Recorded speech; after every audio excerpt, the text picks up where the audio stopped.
Good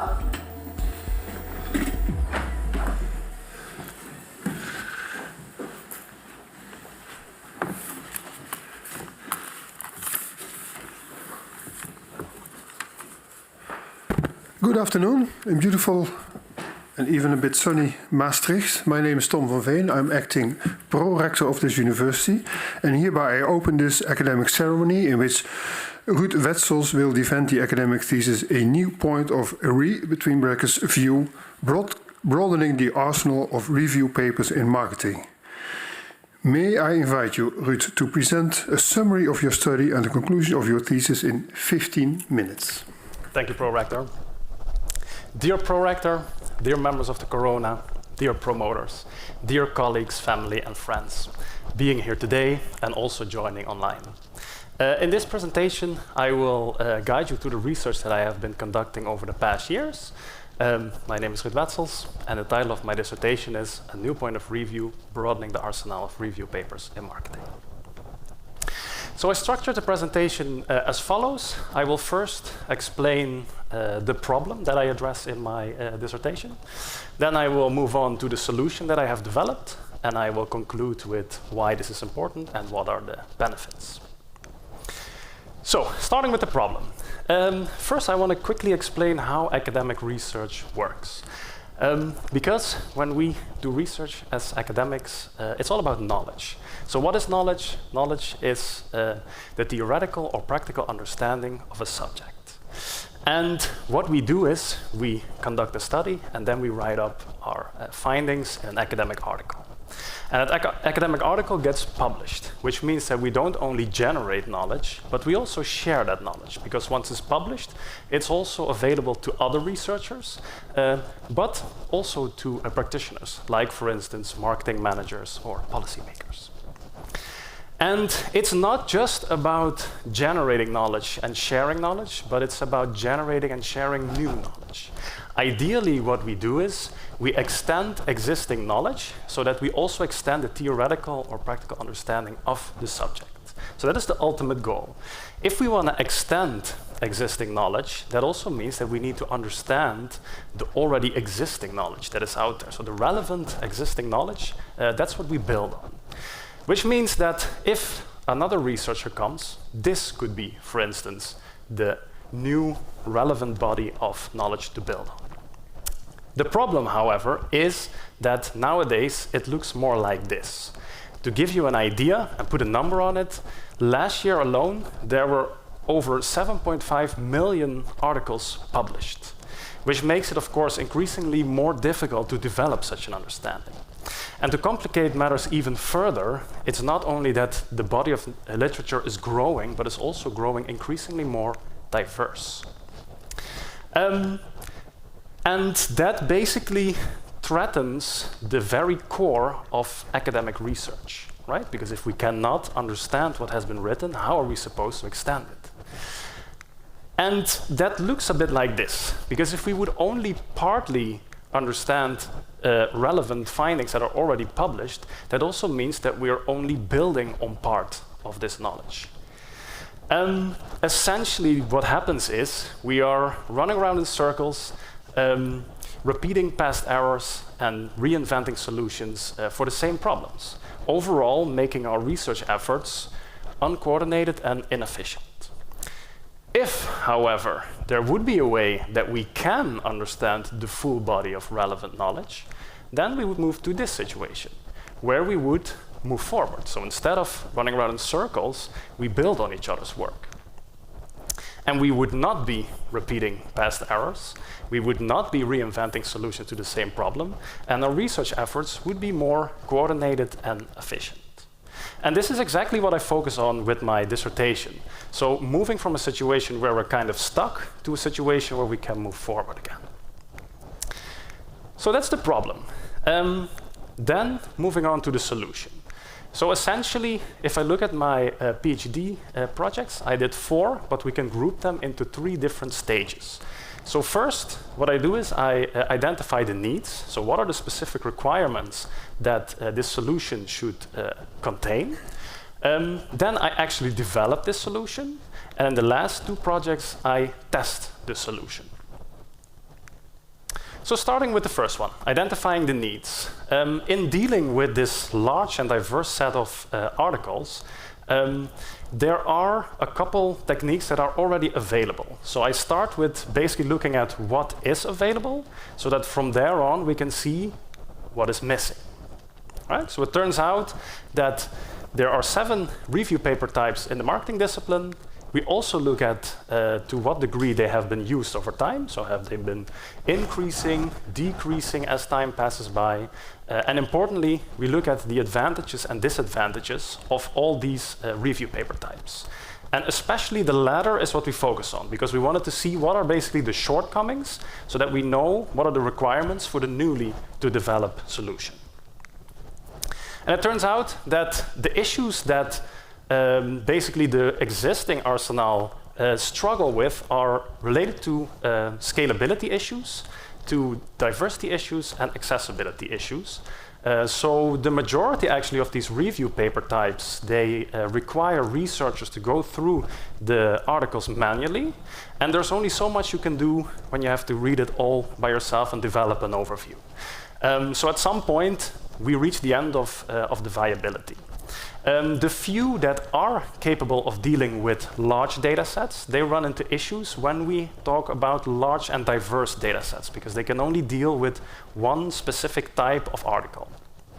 And across the board, what I noticed is that in terms of accessibility, there is still some room for improvement left. So making the results, the findings of these review paper types more easy to understand for the people who read it, so the reader audiences. And this is what we then use as input, and I develop a new review method, needless to say, specifically tailored to tackling these 3 issues, so dealing with scalability, with diversity, and accessibility. Okay, so now that we know what we need to develop, we actually move on to developing the solution. So I won't go into the details, the technical details, but I do want to give you an idea of what the method does. Essentially what happens is we take a large set of articles and we translate that into meaningful insights. And you know, to develop it, we need, of course, to have a data set that is suitable. So we have 1,500 articles which we extract from one of the subfields of marketing, being innovation research, and we take all the 1,500 articles as a starting point. And what we do is, and I mean, I'm not going to take you through the steps, but we use algorithms to do this, but I want you to kind of see the logic behind it, is we take these 1,500 articles, extract all the words from them, and then group these words into topics. Right? So we've moved from a set of 1,500 articles to a list of topics. And that list of topics we use as input for this visualization. So what we see is, for all the topics that we have identified, how have they evolved over time? So you can, in one glance, get an overview of a large set of articles. But you can also see parts of the graph illustrating, for instance, the hot topics, so the topics that have been receiving more research attention as time passes by. We have some stable topics, so topics that have been around from the beginning when the journal was founded, but they're also around still nowadays, so they represent the very core of innovation research. And we have some cold topics, so topics that were very important in the early days, but as time passes by, their importance seems to taper off. So as you can see, the output can serve as a reading guide. And basically extending this logic even further, we overlay this initial visualization with the most important articles from these 1,500 that we have. So that in one glance you can see these are the topics underlying the data set, this is how they have evolved over time, and these are the most important publications pertaining to these topics. So important to note here are 2 things. The first one is the size of the circle illustrates how important an article is. And for illustration purposes, I have included now 7 example articles here, but in the actual output, we are more talking about, let's say, 100 to 120 articles, so that typically you will have at least the top 10 articles per research topic, so that you can immediately get a feel for what the research topic is about. So as you can see, the method that I developed in my dissertation is capable of dealing with large data sets, because we're talking about 1,500 articles. Typically, when you would have to do something manually, I haven't seen many articles that exceed 500, which is already very difficult. And also, this method deals effectively with diversity, because it's not just 1,500 articles, but it's 1,500 diverse articles. And we also tackle the accessibility problems, because we present all these new visualizations and outcomes of the analysis in one integrated visualization. Okay, so now that we have developed the method, it's time to test the method. And we do it in two ways. So as I said, we developed the method in a subfield of marketing, being innovation research, where we took the 1,500 articles. In the next step, we take another subfield of marketing. So we take service marketing as an example, and we again take the top journal, extract all the articles, and see whether also there the method performs as intended, so that we can see how broadly applicable the method is. From there, we scale up to research area level.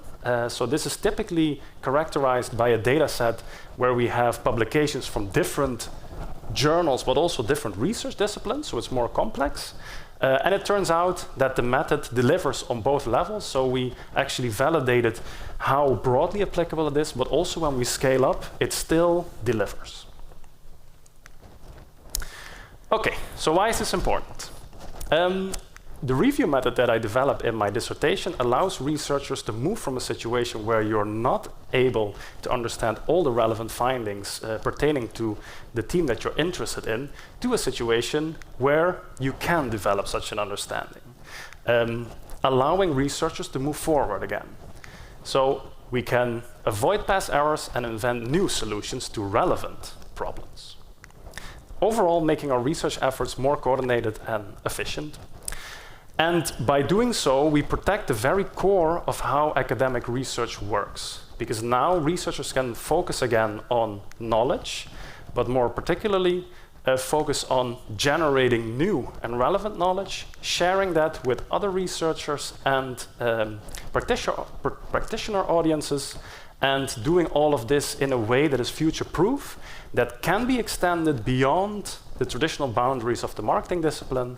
And we intend to make this available to everybody. So as a small concluding note, we are at the moment working on an app so that everybody who is interested can use it. Thank you very much for your attention. Now I'd like to give the word back to the prorector. Thank you.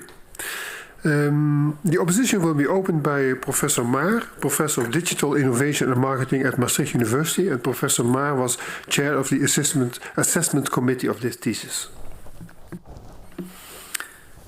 Dear Ruud, congratulations to you and your supervisory team of Jos, Martin and Ruud. I think you developed indeed a fine piece. And I had the pleasure to be your colleague in the department and see the great development and seeing the thesis, but also a dissertation, but also more papers to come, and finding a good job with our good colleagues in Nijmegen, and more to come also there. Congratulations. And I think what is really special also is your embeddedness in our department. I think you always did a great job, seeing every time the glass more half full, and also evidenced by a unique choice of your Paranov. I mean, well done. Nevertheless, I have some questions, also. In particular, I want to focus on the core. I want to focus on the data that you actually use for all your work. So you mentioned the review papers have the ability to build to actionable knowledge. And I would like to challenge you on two things. I want to challenge you for the bias that you actually introduce. And I would like to ask you, how do you methodologically correct for it? The first one is, yes, you praised yourself right now for the diversity of the journals and the articles. I would say it is not so diverse. You focus a lot on let's say, journal of service. I'm one journal, maybe one discipline like marketing. So my question is, is it really your method suited for integrating research, truly interdisciplinary research that is actually coming out of medicine, engineering, which have totally different structures, totally different way of writing and setting up articles? So that is my first question. And the second question relates to, you make also some good arguments regarding AI and that you can use more of your methodology and boost it with AI.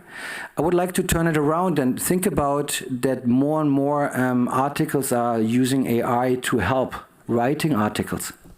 So to some extent, you might think that they're becoming more and more similar. Yeah, so the communication style becomes more and more similar.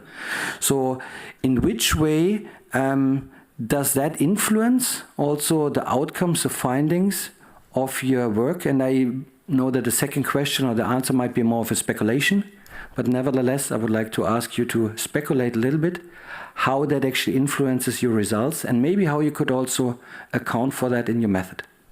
Looking forward to your answer. Highly esteemed opponent, thank you very much for your kind words on the dissertation and my time here in Maastricht, and for your questions. So if I understand it correctly, your first question relates to potential bias that is part of the data. And if we truly were to have a diverse data set, especially when we talk, for instance, about disciplines like medicine, where there is a different way of writing, whether that could be incorporated. Yeah, I will come to the next question afterwards. Okay, so I think looking at the data sets that I use in my dissertation to not only develop the method, but also to validate the method, they are diverse in the sense that within a journal, there are different types of topics, different types of also contributors, potentially even from fields outside of the main discipline. For instance, with the Journal of Service Research, we see a development towards submissions from people outside of the service field. And the same holds for the data set where I apply it on topical domain level, where also different points of view are basically coming together when we talk about customer experience. I think when we would merge such data with medicine, I think that's what you're aiming for, that if we would take the different way of writing from the medicine discipline and we would basically bring that together with more traditional marketing, let's say, articles. I think the method would still work. First of all, in terms of scalability, that will not be an issue. But I think regarding the diversity, because what we in the end do is we talk about words, and the words are a vehicle to basically carry meaning, and that will be basically uniform across different disciplines. So if these other contributors from, for instance, medicine would talk about the same words as the words that are used in, let's say, within the traditional boundaries of marketing, it will still be grouped together in that sense. So because this is a uniform way of extracting meaning, I don't think that the method will not be capable to deal with it. Then your second question, where you highlight that in the dissertation I put forward that perhaps we could benefit from, let's say, recent advances in artificial intelligence. And you basically turn it around where you say there is a movement towards using AI to actually write papers so that the papers will use similar linguistic styles. I think in terms of dealing with such a, let's say, such a development, so basically thinking that this would continue into the future and things would really become more, let's say, uniform, I think the reason why it would still work is because we focus on the most used words, and if we notice that these are words that are not carrying any meaning, they can be easily excluded from the analysis, so that what remains there is the actual content. Because I think with Gen AI, what changes is the way it is presented, and these words will then be uniform, but they don't carry any meaning in that sense, so they can be excluded. Thank you very much. Thank you. The opposition will be continued by Professor Lievens, Professor of Marketing, University of Antwerp, and Professor Lievens was member of the assessment committee of this thesis. Thank you, Chairman. Good morning, good afternoon, Ruud. First of all, I would like to congratulate you on an excellent piece of PhD research. I was a bit surprised first by the topic, but I think it's amazingly interesting. And also one of my first reflections was, well, someone has to do this, no?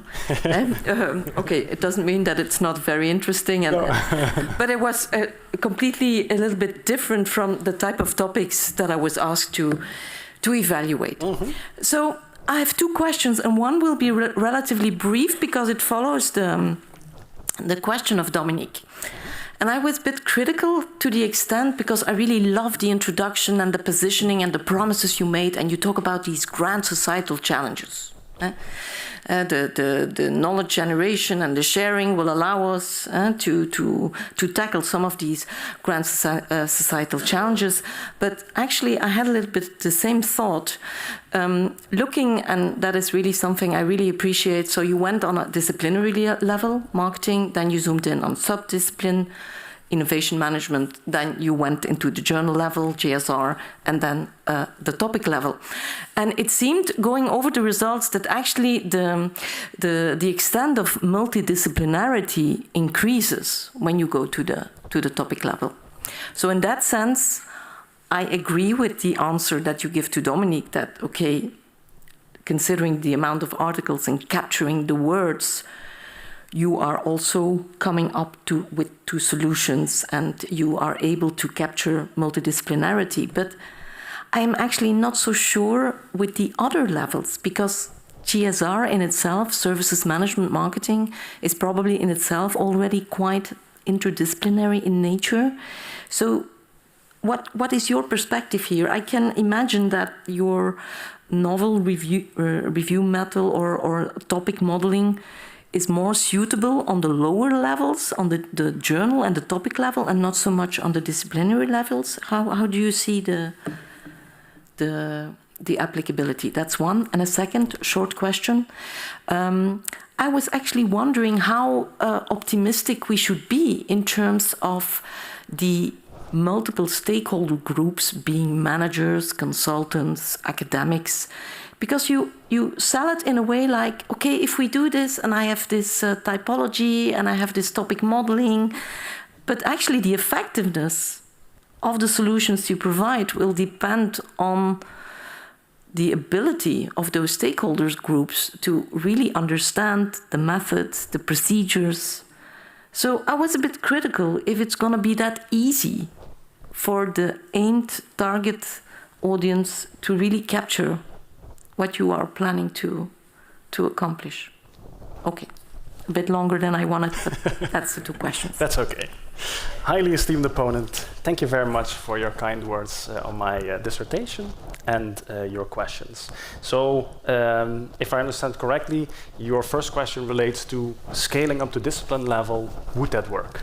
I think that should not be an issue, because scalability, I mean, in the customer experience project, we worked with 3,600 articles. So scaling that up further shouldn't be a problem.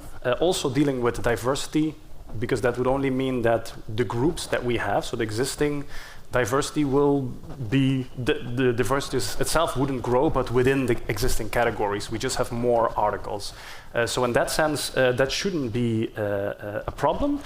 Maybe reflecting a little bit more on it, because I do think that there might be more topics at play. So it's not that the method cannot deal with it. We have actually worked, it's interesting that you bring it up, because we worked on a project where we looked into having multiple layers of topics, where we have parent topics and subtopics, and I think that is required when we scale up to discipline level. So we have explored, and this, I completely agree, there is a step required to scale up to that level.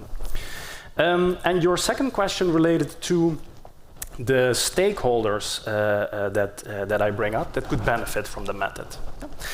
So I think initially when we as researchers make our articles available, we actually found a study that indicated that issues that are faced at that stage is first that the words that are used in academic articles are difficult to understand for practitioners, they are ambiguous. Also that the way it is presented is very difficult, making it less accessible for practitioner audiences. And also what was commented on was that typically the findings are hidden in very lengthy and complex articles. So I think these three things are things that at least can help us as researchers to disseminate the knowledge to these practitioner audiences, where we have typology to kind of tackle the ambiguity in the label. So if somebody is interested in, let's say, a critical review, then that could help to actually find that. The second one, in terms of presentation, we focus on making it very visual, and instead of having multiple outputs, we compile everything into one output. So also in one glance that, let's say, a practitioner could immediately get an overview and from there move on. So if the person is interested in a certain stream, this would be the first gateway to develop an understanding of that. And the fact that typically findings are hidden in lengthy and complex articles, our visualization is so distinctive that we at least aim to reduce the navigational effort that is required to get to the core of the article, because you can immediately see what it's about and from there pick a section. So in terms of navigation, that's what I try to improve with the method. So that's kind of how it is intended. But of course, researchers, let's say, such audiences can also use the method, but that's what we're working on now with the app. Initially, it's like focusing on how we as researchers can bring that knowledge to these audiences. Thank you. The opposition will be continued by Professor Hillebrand, Professor of Marketing Management and Innovation at Radboud University, Nijmegen, the Netherlands. And Professor Hillebrand was member of the assessment committee of this thesis. Thank you. Dear Ruud, thank you for your very interesting topic, and I completely agree with Professor Maar. You're an excellent colleague as well. I can firsthand see that. And you have a very topical thesis. The number of publications is rising and is overwhelming us. And at the same time, we see all kinds of digitalization tools that are popping up to deal with that, and it is about time that a young, bright scholar like you is picking up this and show us how to deal with that. So I'm very glad with your thesis and congratulate you with that. My question is a little bit in line with the question that Professor Lievens just asked you, and is focusing on the use of your topic modeling approach by practitioners.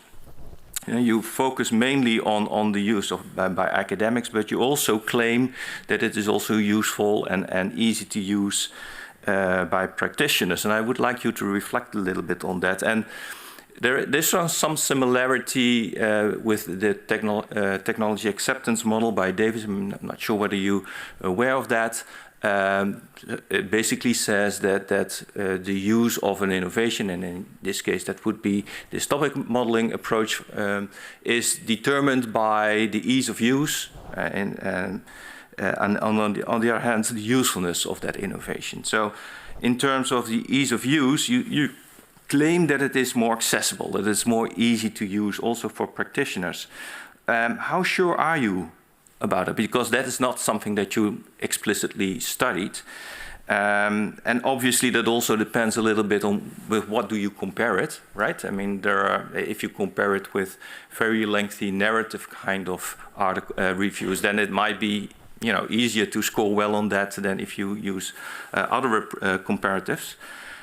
So how easy is it really for a manager to use this approach and to make sense of it? For instance, if I think of these pictures that you also showed here and later on in the other studies, these graphs with lots of colors that look very impressive, but at the same time might also be a bit intimidating for managers, right? So how easy is it really to use that? On the other hand, the question could also be, how useful is it for practitioners? So for instance, if you focus on innovation management, the Journal of Product Innovation Management paper that you wrote, the second chapter, is trying to do that. What does that concretely mean for practitioners? How can they use that? How is that going to change their day-to-day practices? Can you reflect a little bit on that? Highly esteemed opponent, thank you very much for your kind words and your questions. So the first question relates to the perceived ease of use and the perceived usefulness by practitioners. I think the perceived ease of use as it stands in the dissertation requires some effort from innovation practitioners. And that's why we also recognize this in the time that I conducted my PhD studies. And that's why now we compile the methodology in an app. And we want to make that available also to practitioners. So that is not that a practitioner can either rely on a software package that is subscription-based, where they have to pay for, where everything is very intuitive. That's one side of the spectrum. The other hand, we have open source, let's say, resources, which require a lot of effort, but that is for free. So we want to fill the space in between, so making the app available so that also practitioners can use it, as long as they understand that we feed something in and that we transform that into usable insights. So you also highlighted the fact that perhaps the output still requires some effort to understand. And I think there it is important that practitioners understand when to use it and how, because the idea is that we as academics, we carry out our research, but a lot is lost because practitioners basically are discouraged by the way we present it to them. So in that sense, the usefulness would be that we make large bodies of academic literature available to them. So now I'm moving indeed to a situation where a practitioner would use this. But it's not only limited to that. Also in the paper that you referred to on the innovation research, innovation management, because I already explained before that text is a uniform vehicle. So it's not limited to only academic articles that we can make available. As soon as the data set exceeds what you can do manually and you cannot grasp the findings without some automation, I think there the method can come in. So as input, we can indeed use academic articles, that's a starting point, but it can also be feedback from potential users or from users after a product launch. So that helps to deal with these larger masses of data. And in terms of, that was the perceived ease of use and usefulness. I think here they indeed need to understand when to use it, right? Because it's not a black box that solves all your problems. But if you know for which situation, so transforming large basically corpora of data into meaningful insights, if that's the goal, then the method can do that for different types of input data. And then indeed, I'll come back to your second question on the visualization, where you said it might be intimidating. I think here, that's also what we then do in the app. We provide clear explanations, so that for every component, once it's generated, that is clear what it tells you. Because in the end, it's still up for interpretation by the person who uses it. Thank you. Thank you.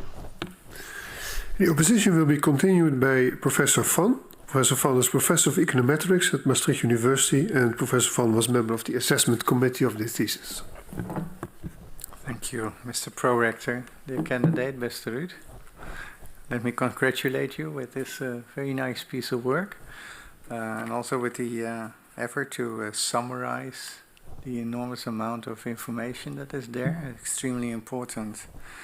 I have a slightly different question. It's less about practitioners, but it's more about academics. So the role of academic journals in general, and review papers in particular, are relevant, as you said, and important indeed to convey, share, and summarize novel information about important and trending topics.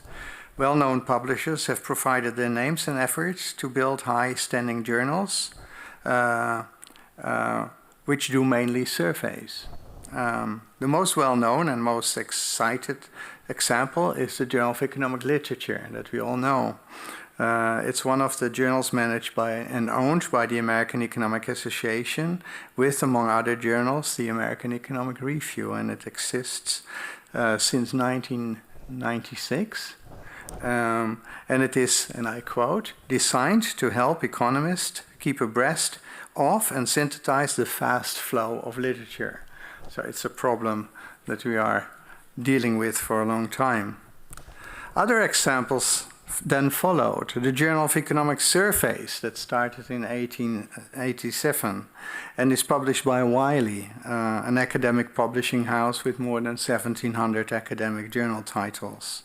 The Journal of Economic Surveys is, and I quote again, an international economics journal seeking to improve the communication of new ideas in economics, econometrics, economic history, and business economics.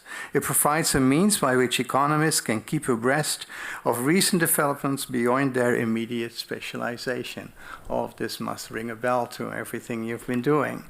The impact of academic journals depends on reputation. That reputation is an interaction of people and organizations.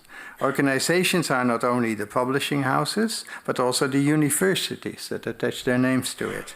The University of Chicago, for example, explicitly uses journals as vehicles to build their reputation.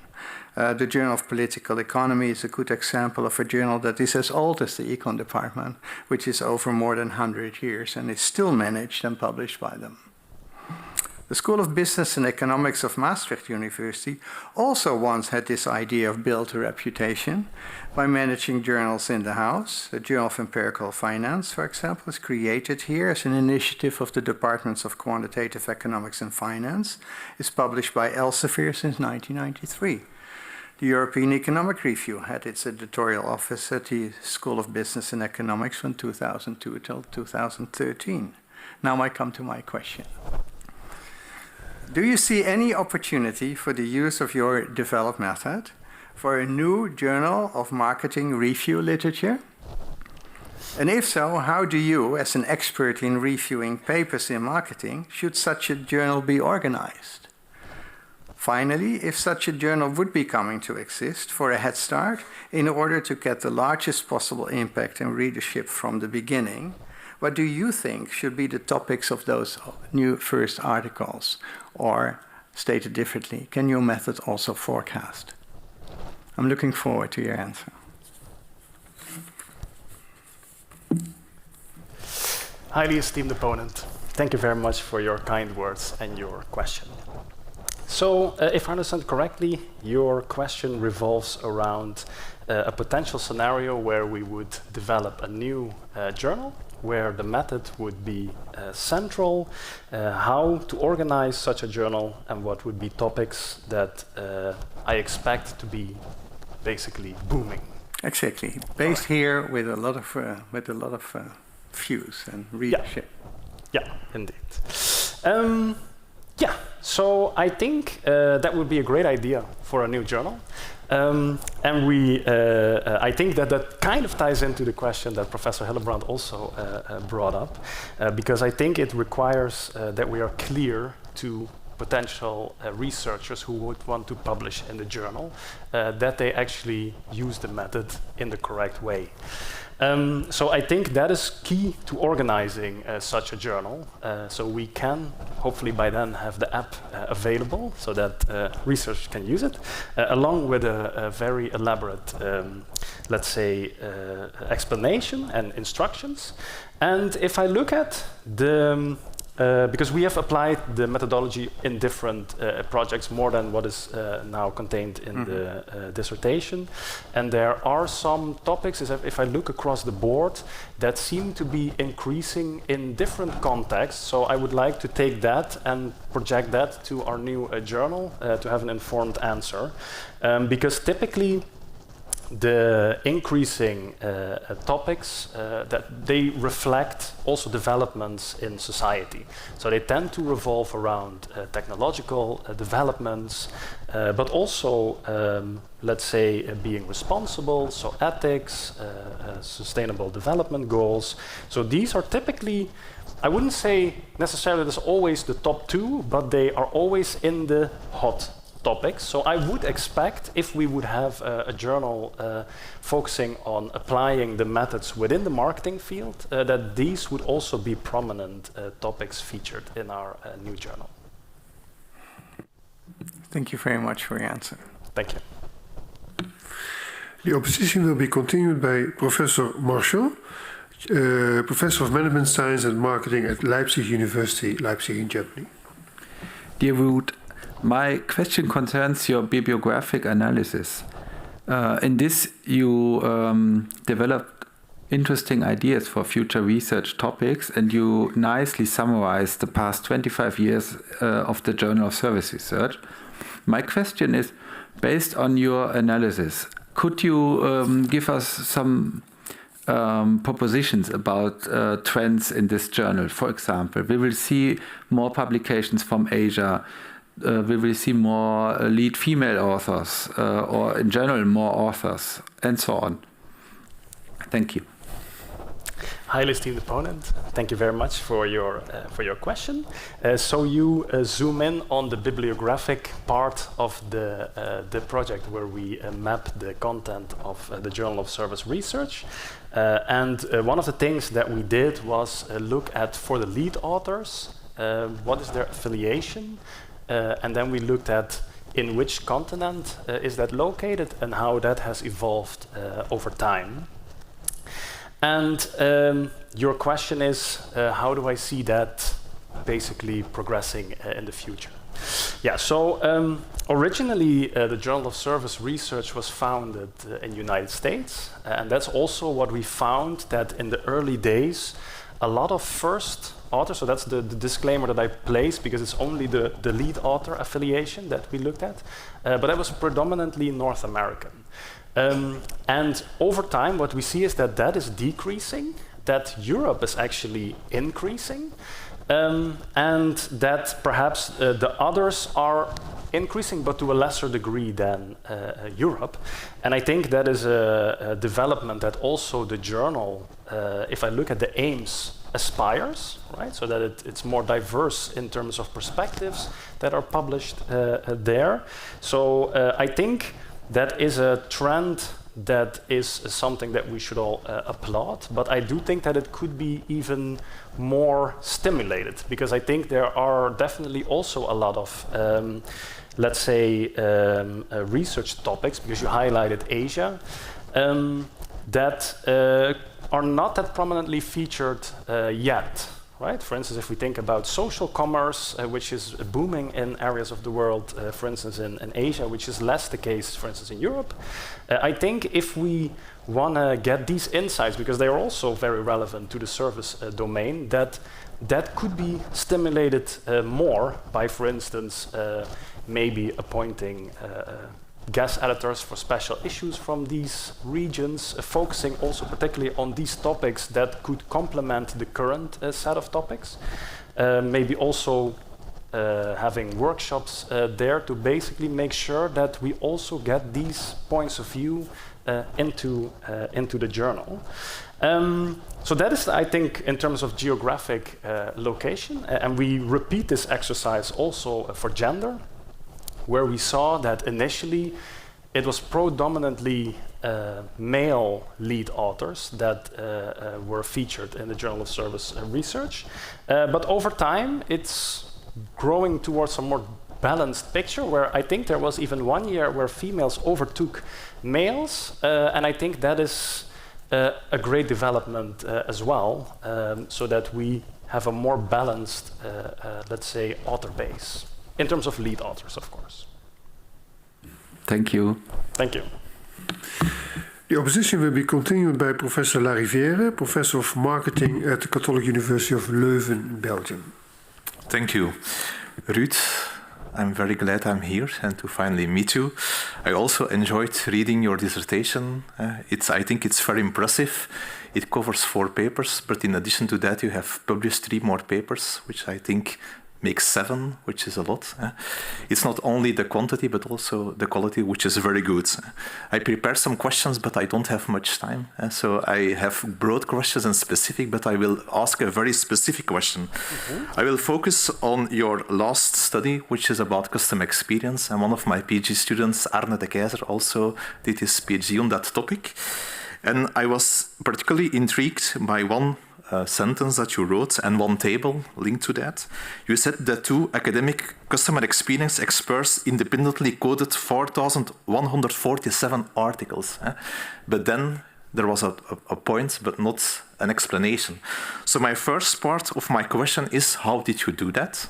That's one. For example, how did you do that? So what was iterated reliability? And secondly, maybe a more naughty question. When you look at the output, table 5.1 in particular, you list 25 articles. When I went through that table, I saw, for example, 2 research priorities papers, which cover many topics. I also saw a conceptual paper about customer engagement.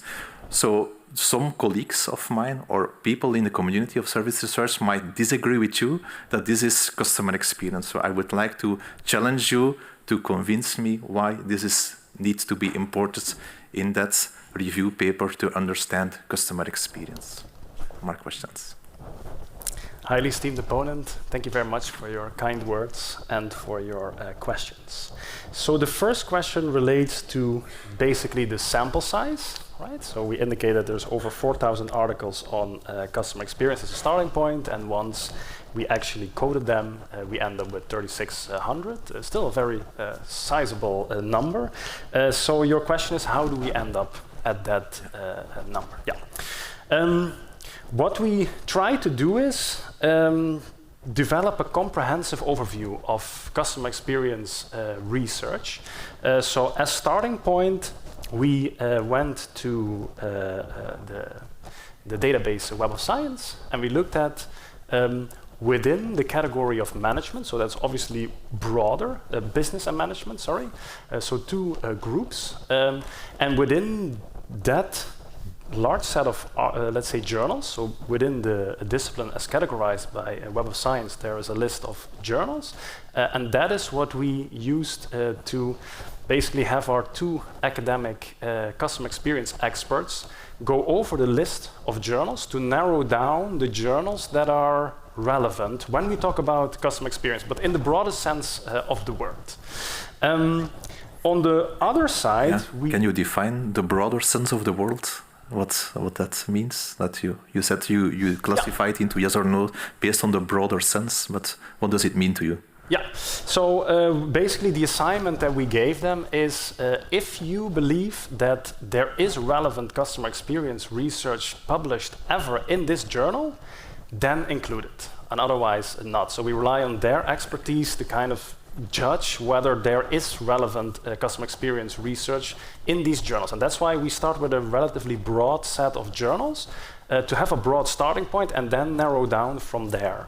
Yeah, so that is one side of the story. The other side of the story is that we also used a very comprehensive list of search terms, because once we have the journals, there is also, like you say, maybe because it's not the most traditional customer experience journal, there's also research in there that is not related to customer experience. So we have a list of search terms that we employ within these journals. So we define a list of journals and a list of search terms, and that's how we end up with the 4,000 articles, which are then coded again by the academic experts based on their title, keywords, and abstract to judge whether this would be relevant to incorporate in this comprehensive overview of customer experience. Then your second question related to customer engagement and why that is included in the overview as well. And I think that also boils down to the experts seeing a connection between, on the one hand side, customer engagement, on the other hand side, customer experience, where they see that it needs to be incorporated to have a total picture on customer experience, because I don't think one excludes the other. They are two different concepts, of course, but I think because of the overlap, that's why they are included and still relevant to incorporate in this comprehensive overview. Okay, thank you. Yeah. Thank you. You haven't used all of your time, so if you want, you may ask one of your broader questions. You say that I can also formulate broad questions. So you have, you did a review, and you have found, for example, in one of your papers, that there are 7 review types which have been used. But also in your last pages of your dissertation, you have an appendix with 5 pages of different types of reviews. And I was wondering, based on, because you're an expert and know those different types of review, is there one particular type which has not yet been used in marketing or in service marketing or innovation that you say could be particularly useful to also start using? Yeah. That's my overall question. Highly esteemed opponent, thank you very much for your broader question. Indeed, in chapter 2, I proposed a typology of 7 review paper types. And in the appendix that you're referring to, which was indeed quite lengthy, that was basically the original typologies that were used as input for the typology that I proposed in chapter 2. And yeah, you're absolutely right. There are some that are very elaborate in terms of the number of typologies. So there are some that house, I think, 14 different types. I do have to acknowledge that these original typologies, they indeed start with a relatively large number, but if they apply it to the discipline, typically there's a smaller share left. So I will focus on the starting points. And what we notice is that within the marketing discipline, which is a bit more diverse than the original input typologies, I would say, that if we would bring all of them together, there is not one which has all the different types in there that apply to marketing. And then your question was, if there is one that we are currently not essentially using, that is being used in the other fields, that would be interesting to bring in. Yeah, so I think what is interesting there is, for instance, they also refer to, in some disciplines, they use umbrella reviews, where, for instance, they run a meta-analysis on existing meta-analysis. And I think this ties into the question that we discussed before, when we talked about scaling up to discipline level. So we, in the method, basically account for this by having 2 levels of topics, but that could also be a way to have 2 levels, where we run a meta-analysis on other meta-analysis. And I think that is something that has been done before, but very sporadically, at least in the marketing discipline. And I think we're heading in that direction, where we need to consider these, let's say, double-layered approaches. So that would be definitely one that I would explore in the future. I would love to read it. Voilà. Next project for you, maybe. Yes. Thank you. Thank you. The opposition will be continued by Professor Carré. Professor Carré is Professor of Industrial Organization at Maastricht University. Dear candidate, dear Ruud, when I met you on the corridor when you were handing out the theses, I already said to you, wow, it's really well designed. And now I've been reading it, and I can add to the compliment, it's good stuff, what I've been looking at. I'm not at all an expert in marketing, but I worked when I was very young, and that is 34 years ago. I worked a year in marketing. And then I read an article, and it was an article, and it will be in your data set, and I was really impressed by it. And it was an article by Thales. And Thales, 1988, and it was a meta-analysis. And a meta-analysis about price elasticity. Well, I have a little bit of an econometrics background, so you might imagine why I also like it. Really good article. So I really like the terrain and to see how far it has come, of course, because, well, a good share, I read somewhere 40% of all these review articles, they are meta-analysis, and that is Super brilliant. Still, if students ask me about meta-analysis, I say, oh, start reading Tellus. That is really a good entry article for meta-analysis still. My question, of course, I have to ask something critical. Page 70, figure 3.3. You will know the figure. It is exactly the figure that you showed on the presentation. It is with all the colors going from dark blue to red hot. And you use the beta coefficients, is a regression on a time trend, to see whether a research team has become emerging, that is positive significant, or declining, negative significant, or stable, not significant. So that means a beta around 0. And then I started to think, well, does this really work? And I give an example why I think it may not work. So look, for example, at the green ones. The green are the stable research terms, so the 3 in the middle. You say they are stable, and you draw kind of strong conclusions even. First you say they are the evergreens. Well, I can see it, they are green. But you also say, and you also said it in your presentation, this shows, because they're stable, that they are at the core of the research domain. And I say, well, look at the figure then a bit more carefully, because it starts out, the green ones, as very small, and it ends as very small. Only in the middle it is big. So, in fact, you can also find a beta of 0 if you have a very fashionable topic. So, for example, a topic in which there has been no research at all, and in the middle there are 2 or 3 years, a lot of research, and then afterwards there is nothing again. Also, you do a regression there, the beta is 0. Then it's not at all at the core, it's just very fashionable. So with a beta of 0, you cannot draw the conclusion, I think, that something is at the core. So I was thinking, why didn't you use, for example, the quadratic term of the time trend so that you can pick up these type of things? So isn't it a bit too simplistic to only talk about stable, declining, and emerging? Because you have something like fashionable research, which is often with a beta of 0. So far, my question. Highly esteemed opponent, thank you very much for your kind words and your questions.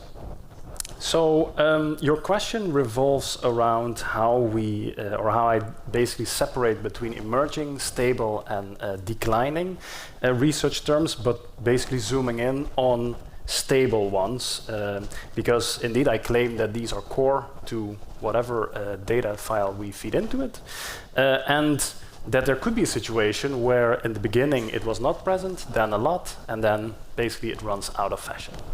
So how core are these topics then? Yes, and then I will come to your second question about the quadratic term that could be included.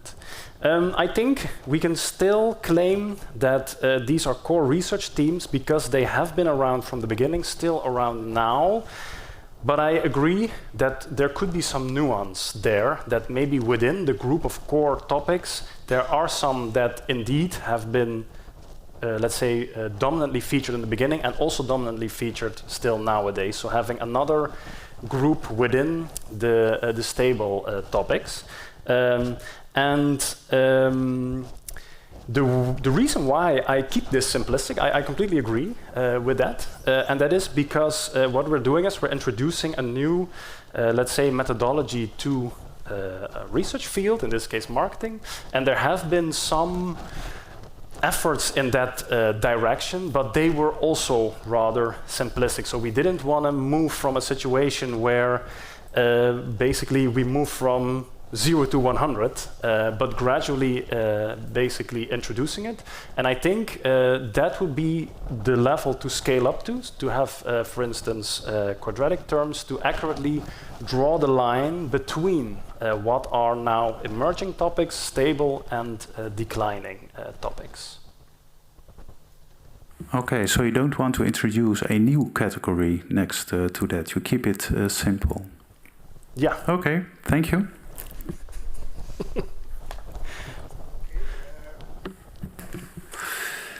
We have still 1 minute, I think, for a second round. This for follow-up, but I doubt whether that makes sense. So we wait for the beta to pick us up again. Thank you. Thank you.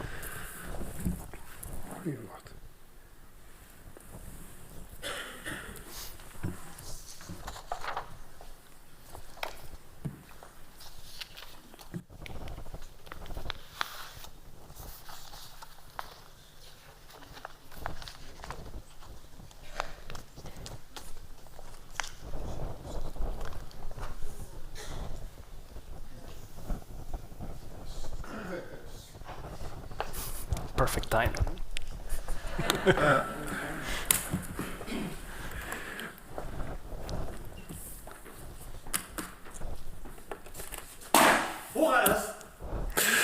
Ruud Wetzels, the time appointed for defending your thesis has passed. The degree committee is now withdrawn to discuss the quality of your thesis and your defense. I request that you and your company await the results of our deliberations and our return in this room.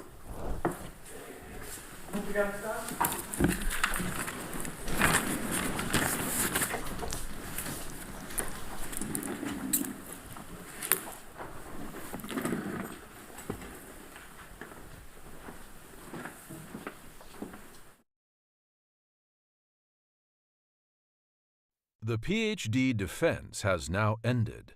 The degree committee will debate the candidate's performance behind closed doors. This process usually takes about 10 minutes.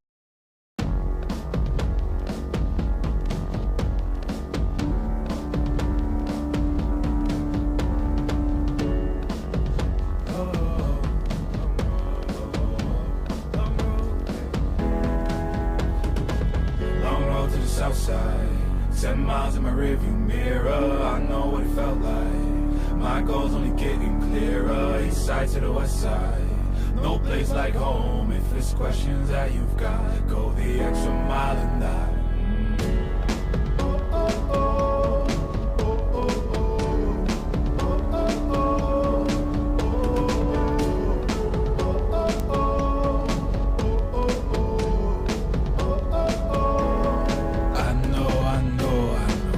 On the line, I know you know that I can't read your mind. Years can't fly by now, don't waste all your time. Cause I'll go the extra mile. Long road to the south side, 10 miles in my rearview mirror, I know what it felt like. My goal's only getting clearer, east side to the west side. No place like home, if it's questions that you've got, go the extra mile and die. On the dash, got my laces tied. Long road, I don't waste no time. Break rules because fate decides. With the team and we chase the light. I make a move, fall down, shake it off. I hate to lose, bad branch, break it off. No room for negativity, praise and love. Prepare for deep part cause we're taking off. Get the mileage, traveling so far from home. Gathering knowledge, other connections. I put the time in to get everything I ever hoped for. It's a challenge and we all in. It's a better future that we go for. And even though these nights seem long, I know that I am never on my own. Know you've won the battle once you've grown.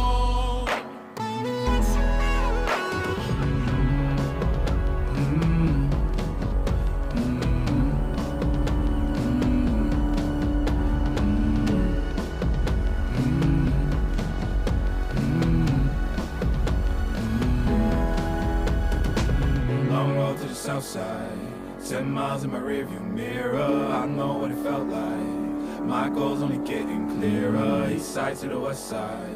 No place like home, if it's questions that you've got, go the extra mile and die. Long road to the south side, 10 miles in my rearview mirror, I know what it felt like. My goal's only getting clearer, east side to the west side. No place like home, if it's questions that you've got, go the extra mile and die.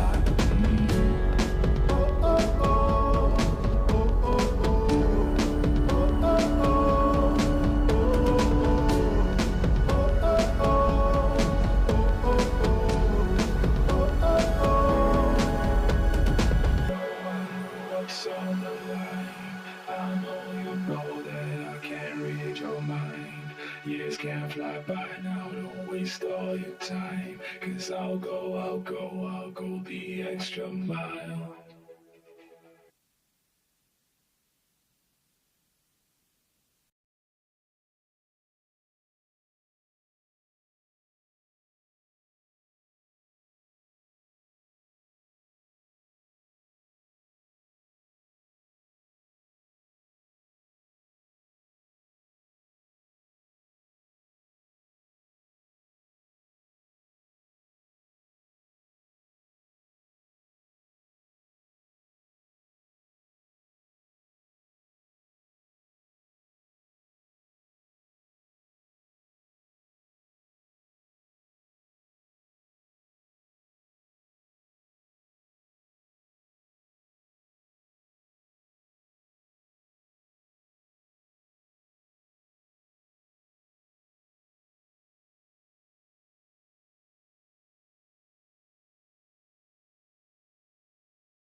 Wetzels, the degree committee here present has assessed the quality of your thesis and your defense.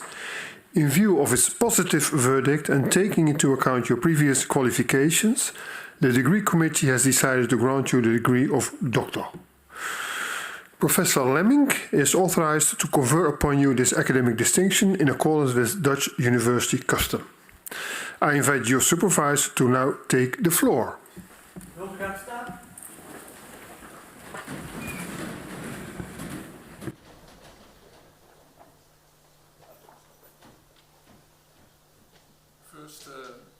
Eerst de eed, zoals je gezien hebt, Ruud. Belooft u dat u altijd volgens de beginselen van de wetenschappelijke integriteit te werk zult gaan? Eerlijk en zorgvuldig, transparant, onafhankelijk en verantwoordelijk. Ja, dat beloof ik. Oké, dan nu de uitreiking. Krachtens de bevoegdheid, ons door de wet toegekend, volgens het besluit van de commissie hier tegenwoordig, verklaar ik u hierbij Ruud Willem Hendrik Wetzels tot dokter te bevorderen en alle rechten te verlenen die daaraan volgens wet en gewoonte zijn verbonden. Ten bewijze hiervan overhandig ik u nu de bul door rector, secretaris, overgeleden van de promotiecommissie ondertekend en met het grootzegel van de universiteit bevestigd.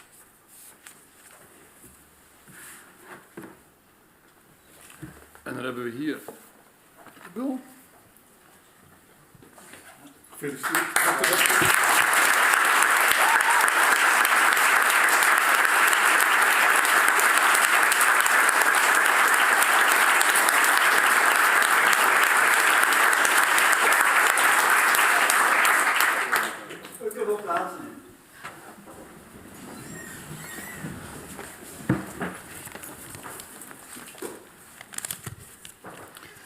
Dan volgt nu de laudatio.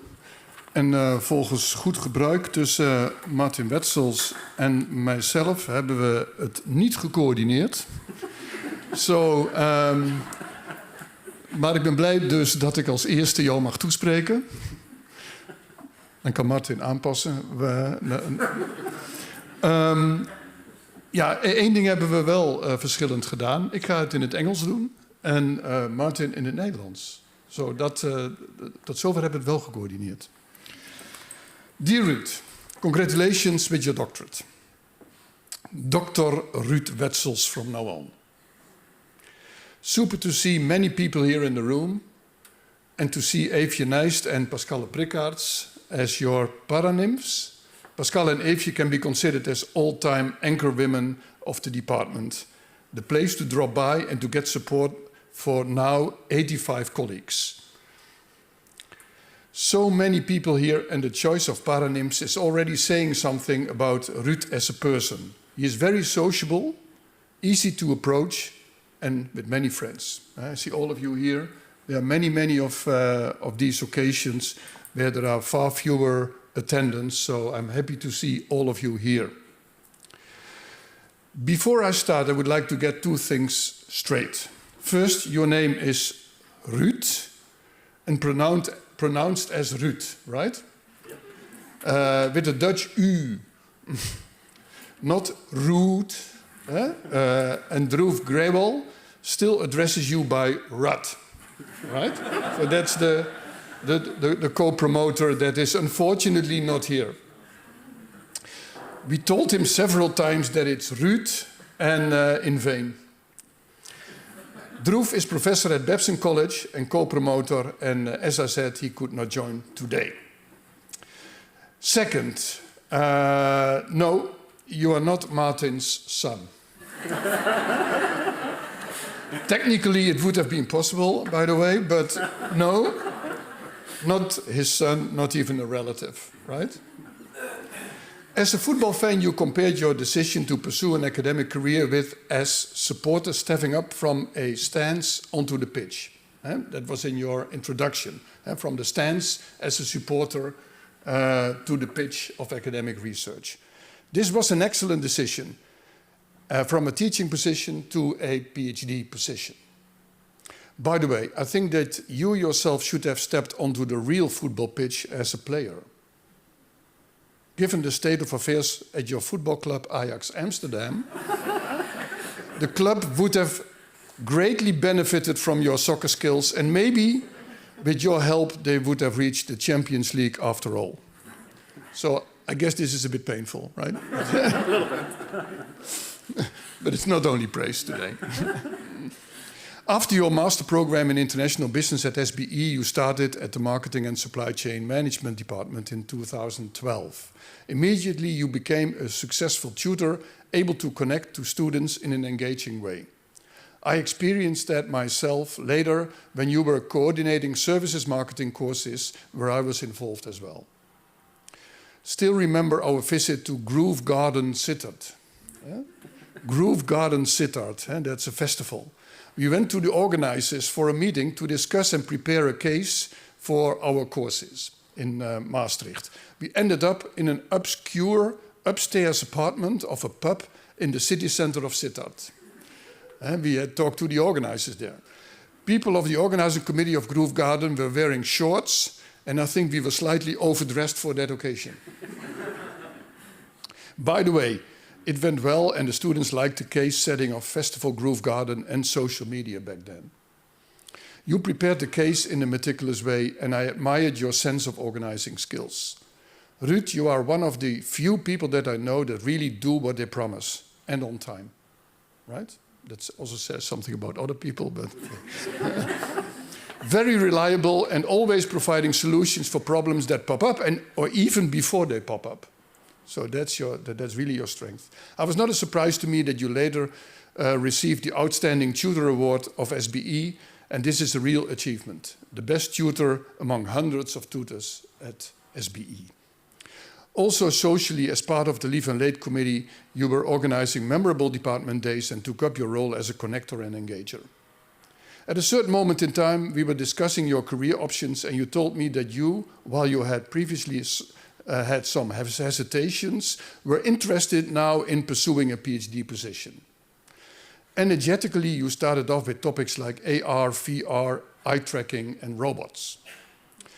Hedonic and utilitarian servicescapes, displays, and shoe retailing was one real case, and you collected nice data with eye trackers at that time for your first chapter of the dissertation. Then I fell ill and was out of the running for half a year. This was in a crucial phase of your dissertation, and on top of that, the co-promoter at that time, Ben Lucas, left Maastricht and accepted the position at the University of Nottingham. So, malheur, right? Luckily, Martin Wetzels and Ruud Willem continued as promoter and co-promoter. I'm very grateful for Martin's unconditional stepping in immediately. This meant that the topic changed as well, and at some point into a novel data analysis and visualization methods in review papers. The result of it is in front of you, a dissertation and a public defense. After 4 years PhD position, COVID times, and 3 years Radboud University, the manuscript finally has been completed and presented. Think you needed the time to reflect on the methods and outcomes. Not unimportantly, you were teaching a lot in Nijmegen, and knowing your teaching style is time-consuming and of a very high standard. At the same time, you also published a number of articles and blogs in scientific journals. It shows your broader interest in marketing and services field, and I'm sure that in your future research, new technologies and services like AR, VR, eye tracking, and robots will pop up again. Ruud, on behalf of Martin and Ruud, and not on behalf of Martin, because Martin is going to address you in a minute. Ruud, again, congratulations with your doctorate. And for sure, you are now playing in the Academic Champions League at Radboud University and soon in the Southern League at the University of Sydney. I really look forward to the next steps, Ruud, and I'm proud that my intuition to let your interest spark for an academic career was successful and paid off now. Think you will thrive in Sydney. Quite a number of SBE PhDs already went down under for their careers. Be assured that we will visit you, Marion and I will visit you soon. For today, a special thank you for our guest members of the Corona, our external members, Professor Lievens, Antwerpen, André Marchand, Leipzig, and Bart Larivière, Leuven. And thank you very much for your presence today and your contributions. Again, Ruud, congratulations, and a warm congratulations go also to Charlotte and your parents and family. En ik zie dat half Sittard ook is uitgelopen. Naast je ouders, zus en vriend, schoonouders, schoonzus en vriend, ooms en tantes, neven en nichten. Allemaal een hele mooie dag toegewenst en vooral trots zijn op Ruud. Ik zou willen afsluiten met good day mate, have a great day.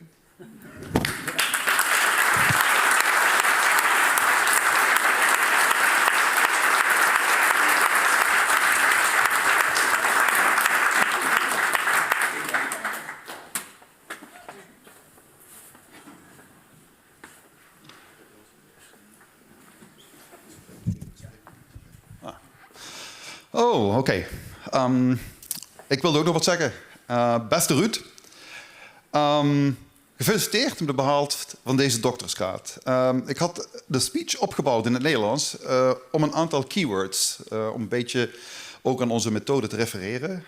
Er waren een aantal keywords of key numbers. Eentje was 26, dan zero positive en Charlotte. Ik hoop dat het een beetje een structuur geeft. Is niet altijd zo, maar goed, ik doe mijn best. Dit is natuurlijk niet het einde, maar eerder het begin van een nieuwe uitdagende fase in je academische carrière. Ik, Jos, Droef, we zijn erg trots op het behaalde resultaat. De dissertatie laat duidelijk je talent zien en je brede interesse in onderzoek. Hoewel COVID-19 je oorspronkelijke plannen doorkruist heeft, heb je je nooit uit het veld laten slaan. Soms is dat maar beter ook, want je oorspronkelijke onderwerp zou virtual reality of VR zijn, including de metaverse. Zoals we nu retrospectief weten is de metaverse nogal een debakel en zelfs door Meta, voorheen Facebook, ten grave gedragen na een verlies van meer dan $20 miljard. Goed, zoveel heeft de dissertatie niet gekost, maar desalniettemin laat het zien dat je soms je keuzes goed moet maken. Het laat zien dat je niet alleen een excellente onderzoeker, maar ook een visionair bent. Onze bijeenkomsten waren altijd bijzonder. Ik heb hier efficiënt, maar dat heb ik doorgestreept. Heb ik plezierig en constructief van gemaakt. En ik heb erachter geschreven, en ik kan je nu wel zeggen dat dat niet altijd het geval is. Er zijn geen andere AIO's in de zaal, hoop ik. Tenminste, niet die ik begeleid. Dus. Oké. Je bent een van de weinige proactieve AIO's, Jos refereerde daar al aan, die al een oplossing voor een probleem hebben alvorens überhaupt het probleem optreedt. Jouw ambitie heeft al tot een groot aantal publicaties in top internationale tijdschriften geleid. En wat belangrijker is, je hebt een omvangrijke pipeline van projecten samen met een netwerk van internationale toponderzoekers. Dat is natuurlijk altijd handig, met name als je ook al een aanbod uit Sydney geaccepteerd hebt waar het hele verhaal verder moet gaan. Wellicht hangt onze nauwe samenwerking ook genetisch samen, aangezien we dezelfde achternaam hebben en een groot aantal, zoals we zelf concludeerden, gemeenschappelijke Wetzels-eigenschappen die we delen. Ik zal er niet verder op ingaan, maar het is natuurlijk wel zo. Zoals Jos ook refereerde, ik was vorige week op EMS en daar moest ik ook weer uitleggen, toen ik de slides liet zien, dat je niet mijn zoon was. Alhoewel ik in een van de presentaties gewoon zei, ja, hij is gewoon mijn zoon. En ja, ook klaar. En goed, er was weinig begrip voor deze meer Nederlandse humor. Maar ja, ik kon op dat moment, had ik zoiets van, oké, soms moeten we dat soort grapjes ook nog kunnen maken. Maar ik denk inderdaad dat de graad van verwantschap toch nog wel een beetje verder terug moet liggen. Een andere relatie is dat het stukje zero positive.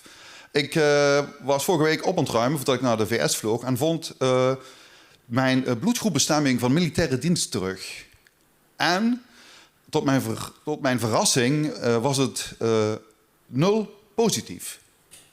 Sommige mensen zeggen ook wel dat dat mijn een persoonlijkheidskenmerk is van mijzelf, zero positive, maar het is ook complementair, want ik ben vaker misschien wat negatiever ingesteld, terwijl Ruud altijd heel positief, optimistisch en constructief ingesteld is, wat natuurlijk erg complementair is.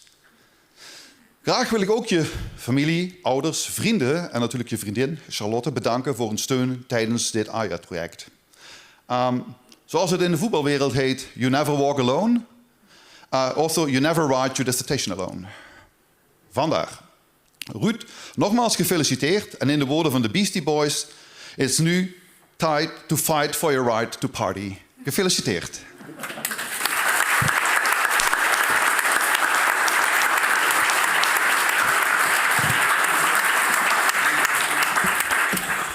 Fijn te horen dat er nog een Feyenoord slogan kwam.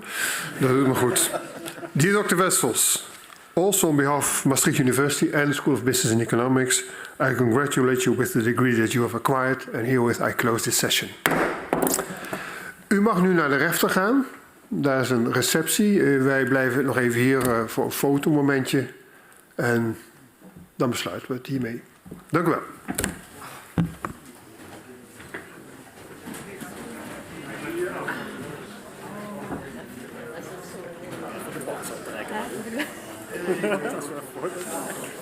Ja.